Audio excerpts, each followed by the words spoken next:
หารพรานไทยสกัดกั้นยาไอล็อตใหญ่249กิโลกรัมพร้อมกักตัวทรายซาวลาว1คนสำนักข่าวอมรินทร์ของไทยรายงานวันที่3พฤษภาคม2026เวลาประมาณ 18 โมงเจ้าหน้าที่ทหารพรานไทยหน่วยเฉพาะกิจ2108สามารถสกัดกั้นการลักลอบขนส่งยาเสพติดข้ามชาติล็อตใหญ่อยู่บริเวณแคมป์น้ำของเขตบ้านภูสวัสดิ์ตำบลหนองเดินอำเภอบุงค่าจังหวัดบึงกาฬประเทศไทยในการปฏิบัติหน้าที่ครั้งนี้เจ้าหน้าที่กวาดพบเหือกีบลำหนึ่งแล่นข้ามมาจากฝั่งสาธารณรัฐประชาธิปไตยประชาชนลาวเข้ามาจอดอยู่ฝั่งไทย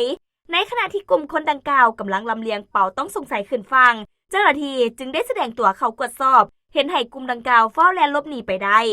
แนวใดก็ตามเจ้าหน้าที่สามารถไล่น้ำและกักตัวผู้ต้องหาได้1คนคือท้าวต้อมสะแสงบงอายุ24ปีสัญชาติลาวจากการตรวจสอบบริเวณจุดเกิดเหตุเจ้าหน้าที่พบของกลางยาเสพติดให้โทษประเภทหนึ่งยาไอจำนวน8เป๋าน้ำหนักรวมทั้งหมด249กิโลกรัมที่ซุกซ่อนไว้เบื้องต้นเจ้าหน้าที่ได้นำตัวผู้ต้องหาพร้อมของกลางไปสอบสวนอย่างละเอียดสันนิษฐานว่ายาเสพติดจำนวนมหาศาลนี้เป็นของเครือข่ายค้ายาเสพติดข้ามชาติที่อาศัยช่วงเวลากลางคืนและเส้นทางธรรมชาติตามแม่น้ำของเพื่อลักลอบนำยาเสพติดเข้าไปกระจายภายในประเทศปัจจุบันผู้ต้องหาได้ถูกส่งมอบให้พนักงานสอบสวนสภ.บุงค่าเพื่อดำเนินคดีตามกฎหมายต่อไป